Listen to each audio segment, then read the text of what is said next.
Item ಯಾವುದೇ ಇರಲಿ try ಮಾಡಿ ಆಚಿ ಚಿಕನ್ ಮಸಾಲಾ. ಆಚಿ ಚಿಕನ್ ಮಸಾಲಾ.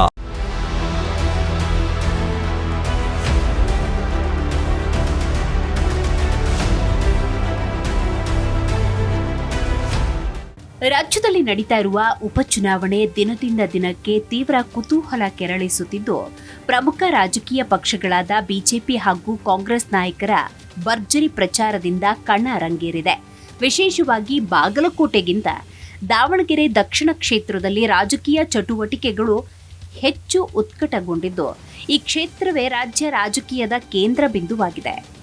ದಾವಣಗೆರೆ ದಕ್ಷಿಣ ಕ್ಷೇತ್ರಕ್ಕೆ ಅಭ್ಯರ್ಥಿ ಆಯ್ಕೆ ಪ್ರಕ್ರಿಯೆ ಕಾಂಗ್ರೆಸ್ ಹೈಕಮಾಂಡ್ಗೆ ಸವಾಲಾಗಿ ಪರಿಣಮಿಸಿತ್ತು. ಹಲವು ಒತ್ತಡಗಳು, ಲಾಬಿ, ಒಳ ಜಗಳಗಳ ನಡುವೆ ಕೊನೆಗೂ ಹಿರಿಯ ನಾಯಕ ಶಾಮನೂರು ಶಿವಶಂಕರಪ್ಪ ಕುಟುಂಬದ ಮೊಮ್ಮಗನನ್ನ ಅಭ್ಯರ್ಥಿಯಾಗಿ ಘೋಷಿಸಲಾಯಿತು. ಆದರೆ ಟಿಕೆಟ್ ಹಂಚಿಕೆಯಲ್ಲಿ ಉಂಟಾದ ಅಸಮಾಧಾನ ಇನ್ನೂ ಶಮನವಾಗಿದೆ ಅಂತ ಹೇಳಲಾಗುತ್ತಿಲ್ಲ. ಮುಸ್ಲಿಂ ಬಹುಸಂಖ್ಯಾತರಿರುವ ಈ ಕ್ಷೇತ್ರದಲ್ಲಿ ಮುಸ್ಲಿಂ ಅಭ್ಯರ್ಥಿಗೆ ಟಿಕೆಟ್ ನೀಡಬೇಕು ಅನ್ನೋ ಬೇಡಿಕೆ ತೀವ್ರವಾಗಿತ್ತು. ಸ್ಥಳೀಯ ಮುಖಂಡರಾದ ಸಾದಿಕ್ ಪೈಲ್ವಾನ್, ಎಂಎಲ್ಸಿ ಅಬ್ದುಲ್ ಜಬ್ಬಾರ್ ಹೀಗೆ ಹಲವು ನಾಯಕರು ಈ ವಿಚಾರದಲ್ಲಿ ಪಟ್ಟು ಹಿಡಿದ್ರು. ಆದರೆ ಬೇಡಿಕೆ ಈಡೇರಲಿಲ್ಲ. ಇದರಿಂದ ಅಸಮಾಧಾನಗೊಂಡ ಕೆಲ ಮುಸ್ಲಿಂ ನಾಯಕರು ಹಾಗೂ ಕಾರ್ಯಕರ್ತರು ಪ್ರತಿಭಟನೆ ನಡೆಸಿ ಕುಟುಂಬ ರಾಜಕೀಯ ಕೊನೆಗಾಣಿಸುವುದಕ್ಕೆ ಸಾದಿಕ್ ಪೈಲ್ವಾನ್ ಅವರನ್ನ ಬಂಡಾಯ ಅಭ್ಯರ್ಥಿಯನ್ನಾಗಿ ಕಣಕ್ಕಿಳಿಸೇ ಬಿಟ್ಟಿದ್ರು.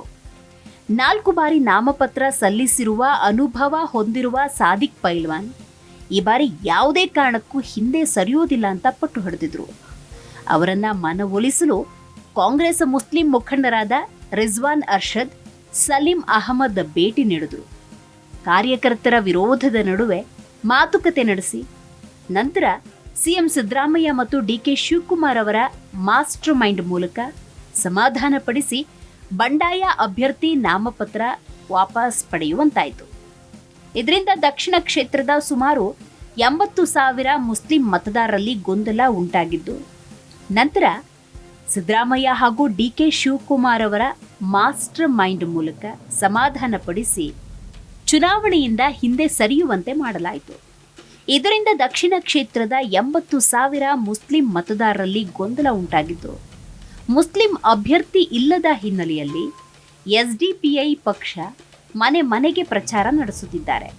ಆದಿಲ್, ಮನ್ಸೂರ್ ಅಲಿ ಸೇರಿದ ಹಾಗೆ ಒಟ್ಟು 11 ಅಭ್ಯರ್ಥಿಗಳು ಕಣದಲ್ಲಿದ್ದಾರೆ. ಮತಗಳ ವಿಭಜನೆ ಸಂಭವಿಸಿದರೆ ಫಲಿತಾಂಶದ ಮೇಲೆ ದೊಡ್ಡ ಪರಿಣಾಮ ಬೀರೋ ಸಾಧ್ಯತೆ ಕೂಡ ಇದೆ. ದಕ್ಷಿಣ ಕ್ಷೇತ್ರದಲ್ಲಿ ಸುಮಾರು 80,000 ಮತದಾರರು ಯಾರಿಗೆ ಮತ ಹಾಕಬೇಕು ಅನ್ನೋ ಗೊಂದಲದಲ್ಲಿದ್ದಾರೆ. ಮುಸ್ಲಿಂ ಸಮುದಾಯಕ್ಕೆ ಟಿಕೆಟ್ ನೀಡಿಲ್ಲವೆಂಬ ಅಸಮಾಧಾನಕ್ಕೆ ತೆರೆಳೆದಿದ್ದಾರೆ.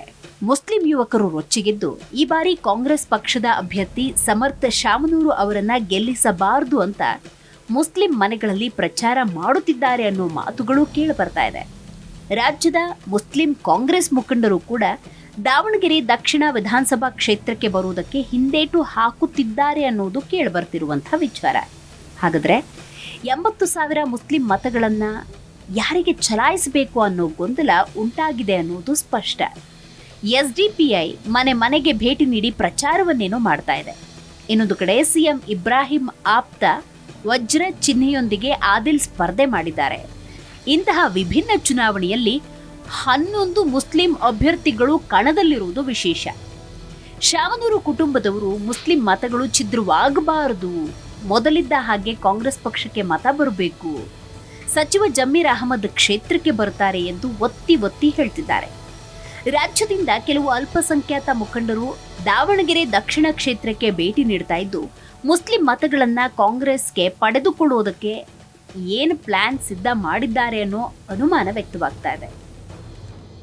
ರಾಜ್ಯದ ಮುಸ್ಲಿಂ ಸಾಹಿತ್ಯಕರು, ರಾಜಕೀಯ ನಾಯಕರು, ಪ್ರಗತಿಪರ ಚಿಂತಕರು, ಮೌಲ್ವಿಗಳು ಕುಟುಂಬ ರಾಜಕಾರಣಕ್ಕೆ ತೆರೆ ಎಳಿಬೇಕು ಅನ್ನೋ ಅಭಿಪ್ರಾಯವನ್ನ ವ್ಯಕ್ತಪಡಿಸಿದ್ದಾರೆ.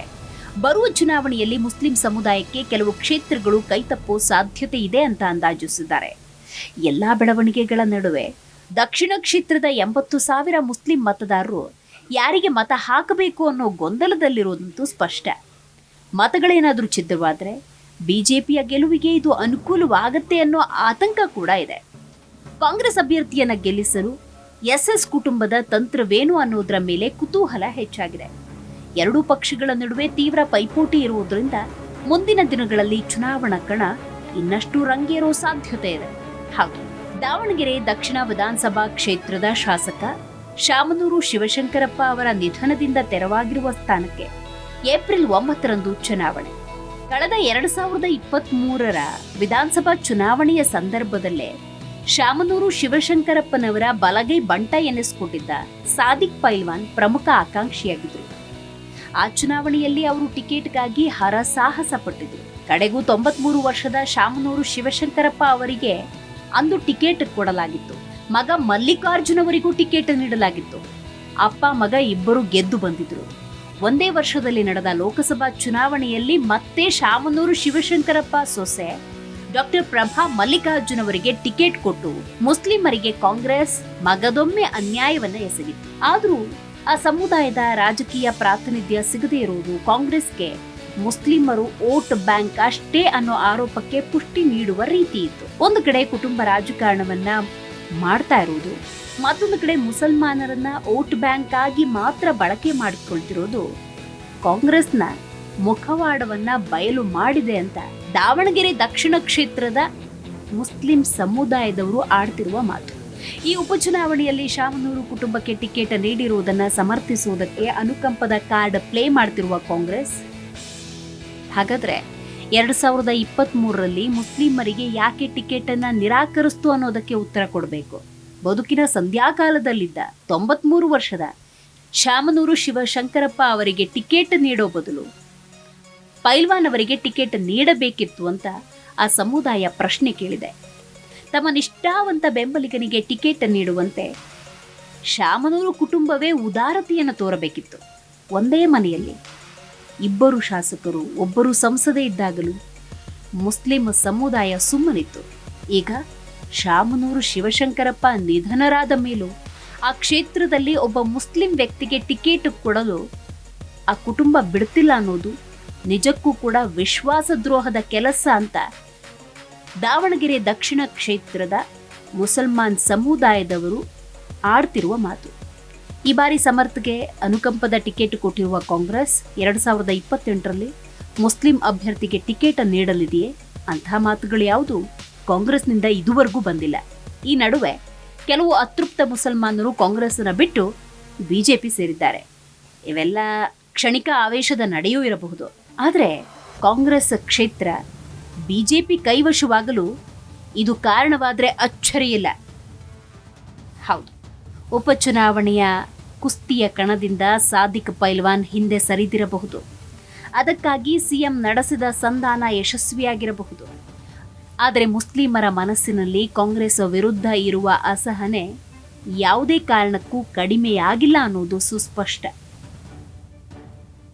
ಮುಂದಿನ ಚುನಾವಣೆಯ ವೇಳೆಗೆ ಅದೇನಾದರೂ ದಟ್ಟವಾದರೆ ಫಲಿತಾಂಶ ಏನು ಬೇಕಾದರೂ ಆಗಬಹುದು ಅನ್ನೋ ಎಚ್ಚರ ಕಾಂಗ್ರೆಸ್ ಹೈಕಮಾಂಡ್ಗೆ ಇದ್ದರೆ ಕಾಂಗ್ರೆಸ್ಗೆ ಒಳಿತು.